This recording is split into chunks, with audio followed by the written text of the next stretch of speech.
Marcelo Raba aqui. Ah, já, era óbvio que ele ia aprontar. Me traz o Luciano, por favor, aí. Black Blocks?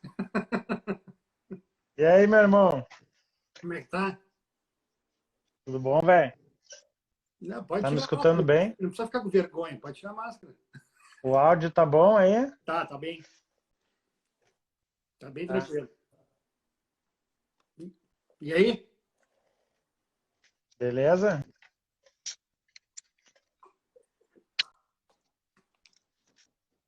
Ô, Flor. É óbvio que eu Essa é a vou tua esperar mãe. tirar, né? É a tua mãe, né? É a tua mãe, né, Rec? Sim. Ela conhece os caras desde guri, né? Vai acreditar em alguma coisa que fala agora, só o que falta. Sim, mas bando de louco na época. Agora tá tudo Na bem época, normalzinho, dá pra ver. tudo certo. Ainda mais em época de pandemia. Todo mundo centrado. É, cabecinha tudo organizado. E aí, velho, tudo bom? Tudo bem, cara. Tudo em paz. Coisa boa, cara, tá falando contigo aqui. A gente se encontra aí de vez em quando, mas legal, não podia deixar de estar aqui com a gente. Bom. Vamos então? É a nossa vida social, né, cara? Em tempos de Covid, essa é a nossa vida social, são as lives. Se não fossem as lives, nós ia estar tudo entediado. É verdade. Todo mundo fazendo live, né? Eu também. É isso aí, cara. Olha ali, ó, o Léo Vitola. Oi, pai. Meu garoto. Daqui a Tem pouquinho que o meu. obrigar, né, cara? Tem que obrigar as crianças em casa a fazer o serviço. Deixa ligado. Faz número na audiência. É isso aí. Daqui a pouquinho os meus começam a entrar também. Vamos lá, então. Já que tu colocaste no teu Instagram que tu estava em dúvida se tinha algo para falar, pode deixar que eu te arranco. Tá bem? Sabe que eu falo pouco. Aprendi a fazer anamnese por live. Bom, então vamos lá, vamos fazer aquela parte inicial ali que é para ficar para a posteridade, eu faço a apresentação formal dos meus amigos, grandes amigos. Aliás, o Vitola, isso aí é difícil lembrar, a minha memória é modéstia à parte, pelo menos a minha memória ainda é boa. Vitola, tu sabia que tu foi o primeiro cara que eu falei na faculdade? Falei. Ah, é? Tu vê só. Os loucos se encontram, né, Rec? Os loucos se encontram. Não, foi na hora. Na entrada da primeira aula de biologia, como é que era? Biologia celular, né? Biofísica. Não, tinha Não. uma outra, biologia médica. Biologia médica. O doutor Menegoto. Menegoto. Massachusetts. Direto de Massachusetts. Então, vamos lá. Bom, a Denise falou que tem revelações nas minhas lives. Sempre que entra um colega, tem alguma coisa para dizer. Então, assim, doutor Luciano Schneider Vitola, especialista em medicina intensiva e pneumologia pediátrica, pediatra, e, além disso, gerente médico corporativo da Santa Casa de Misericórdia de Porto Alegre e sócio da Safe for Me, Segurança do Paciente, sócio do nosso colega que também já esteve aqui, o Sassá. Bom, Vitolinha, bem-vindo a esta live. Não esconda nada. Cara, te confesso que eu estava nervoso, cara. Olha, eu já dei palestra em congresso. Não sou um grande palestrante também, não sou um grande estudioso, mas eu estava nervoso. Esse formato é um formato novo para todos nós, né? Para ti nem tanto, mas para nós é. Mas vamos lá. Bora o assunto. É aí que eu me divirto.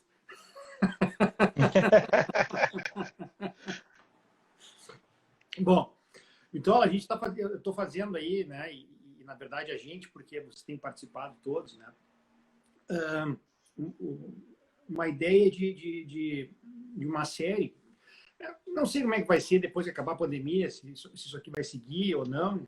Eu tenho vontade, estou achando que é legal. Mais ainda, mais ainda. Que é legal para nós, médicos sérios, eu acho, para ter um fórum que a gente possa conversar e falar de coisas sérias de uma forma tranquila, né, para as pessoas, população em geral. Então, eu queria começar contigo, Vitola, vendo uma questão assim que, como está relacionada à pandemia, nós vamos uma série relacionada à pandemia,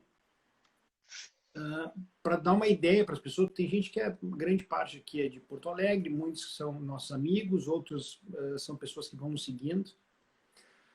Para dar uma ideia como é que funciona a Santa Casa do ponto de vista de complexo hospitalar, porque isso é uma coisa que quem não trabalha lá às vezes se confunde até, né? Porque a gente fala em mais de um hospital, mas a gente sabe que é um complexo hospitalar, né? Tu pode explicar para nós aí como é que funciona, como é que é?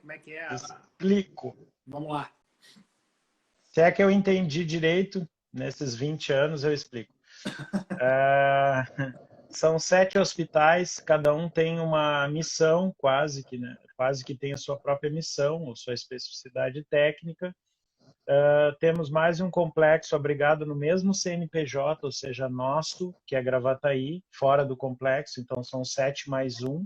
Certo. E mais um hospital em Santo Antônio da Patrulha, que é uma parceria com a Secretaria, que é a administração. A gente administra, os funcionários são nossos, tudo é nosso lá dentro, e a Secretaria faz um repasse de custeio para que a gente imprima ali uma medicina de mais qualidade para aquela região. Formato parceria público-privada. Uma parceria público-privada que tem dado um retorno, acredito que para a Secretaria Municipal em torno de eficácia é muito bom, porque a gente sabe que o sistema privado ele é mais enxuto, né, do que o público. A Santa Casa é uma primeira coisa importante e também tem a ver com o enfrentamento à pandemia. A Santa Casa é uma empresa privada, né? Uma empresa sem fins lucrativos, mas é uma empresa privada, um CNPJ privado. Se quebrar, quebrou. Ninguém paga a conta no fim do mês. Não tem o checão do Ministério da Saúde ou do Ministério da Educação, como alguns federais têm. Isso não é um demérito, eles têm todo o mérito disso e agora, inclusive, são as frentes de batalha aí da pandemia até em função disso. Mas, por outro lado, é um problema grande porque a gente é o maior financiador SUS do país privado. A Santa Casa é o maior ente financiador do SUS do país, fora estados e municípios e federação. A Casa de Porto Alegre. A Santa Casa de Porto Alegre é o maior financiador privado do país do SUS. Ou seja, quem mais põe dinheiro no SUS no país, fora os entes federativos, é a Santa Casa. São em torno de 150 milhões de reais ano que a Santa Casa tira do seu bolso para botar no SUS.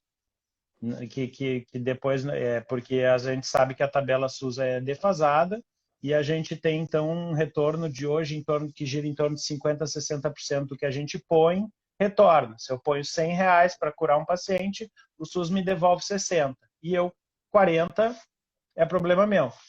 Ou seja, eu tenho que produzir na área privativa e de convênios para cobrir esse déficit. E sai zerado no fim do ano. É uma ONG, é quase como uma ONG, né? Só que com muito mais encargos trabalhistas e tal.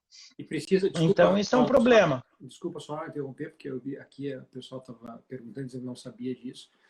E só se torna viável se conseguir preencher a sua lotação de pacientes convênios e privados em torno de pelo menos 25% a 30% da sua ocupação, senão fica impossível pagar conta. A lei da filantropia nos autoriza 60%, tá? 60% é a lei da filantropia. Com mais de 60% de SUS, a gente pode os outros 40% ser convênio. Sim. Como a Santa Casa vem de anos e anos de uma missão muito importante no SUS, a gente tem hoje, em média, gira 68% a 70% de SUS para 30% de convênio. Não precisaria. A gente poderia aumentar o convênio ou reduzir o SUS. Estamos construindo um hospital de de primeira, sim, hotelaria de primeira e com capacidade técnica toda de primeira, que é o Nora Teixeira, que é uma parceria com a iniciativa privada, que aí sim talvez mantenha, aí como esse hospital vai ter uma área de emergência SUS grande, mas vai ter alas privativas, ele provavelmente vai igualar esses 60-40, aí eu vai chegar perto disso, de 60 SUS para 40 convênio. Certo. Mas o déficit de SUS é crescente, né? Sem dúvida. Tabela, não vou fazer a choradeira, mas a tabela SUS não aumenta há mais de 15 anos. A inflação da saúde, inclusive com novas tecnologias sendo e mais caras sendo implantadas a cada ano, em torno de 15, é o dobro quase da inflação usual do país. A inflação da saúde, do mercado da saúde, do custo de saúde, é o dobro da inflação por qualquer ferramenta de inflação usual. Então, é extremamente deficitário. Dito isso, é uma instituição que dentro de um cenário de pandemia, de parada de cirurgias eletivas e centros diagnósticos, que é onde está a maioria do aporte financeiro de uma instituição privada, preocupa bastante. Eu acho que para introduzir isso, não sei se tu queres fazer uma pergunta, mas eu tenho um gancho legal aí. Assim, pode mesmo gancho, eu acho que é o mesmo gancho que a Rose nos deu, né? E aí eu já posso fazer um gancho lá com o final, que tu vai me perguntar se por que o Sul está diferente. Está diferente. Eu acho que tem alguns detalhes que fazem a diferença. Primeiro foi o mesmo detalhe que a Rose comentou aqui sobre o Moinhos de Vento. Na primeira reunião do Comitê de Contingência de Crise lá, quando começou a se falar que a primeira grande discussão foi supply chain, foi cadeia de suprimentos, compra de equipamentos, máquinas, máscaras e EPIs, porque estava acabando no mundo inteiro. Infelizmente, Yuan lá era a região onde produzia 90% dos insumos médicos para o mundo inteiro. Ou seja, quando eles parou o insumo médico do planeta, parou. E aí começou uma guerra comercial velada de compra de insumos. O nosso maior receio era não vamos conseguir proteger os nossos funcionários, nossas equipes, nós precisamos nos proteger para proteger os outros. E o nosso CEO lá, o nosso diretor geral, a primeira coisa que ele disse na abertura da nossa primeira reunião foi o seguinte: comprem o que tiver que comprar, gastem o que tiver que gastar. A Santa Casa já passou pela Guerra dos Farrapos, pela Guerra dos Farrapos. Nós temos prontuários lá de ferimentos por arma branca acontecidos na Guerra dos Farrapos. Cold case. Né? A Revolução. Exatamente, tá lá no museu. A Santa Casa passou por tantas crises econômicas bem feias e não vai morrer agora. Né? Então, assim, não deixem os nossos funcionários ficarem doentes e não deixem os nossos pacientes morrer por falta de equipamentos. Mesmo discurso que provavelmente vocês ouviram no Moinhos de Vento e que vários outros devem ter ouvido. Isso é corajoso. Isso é no mínimo corajoso. É verdade. Um CEO de uma empresa de 220 anos colocar em risco a empresa dizendo façam o que tiver que fazer e depois a gente vê como é que paga, isso é corajoso. Né? Então, isso é uma coisa importante. Bom, fomos atrás. Primeira grande preocupação, supply chain, cadeia de suprimentos. Depois de uma semana, assim, no mercado negro, houve um certo alívio quando a gente recebeu, então, algumas empresas e famílias grandes do Brasil, nossas aqui, mas que têm imigração principalmente chinesa, vocês devem saber de quem eu estou falando, que é uma grande família do Rio Grande do Sul que é chinesa, disse, não, a gente tem as pessoas lá, a gente traz para vocês.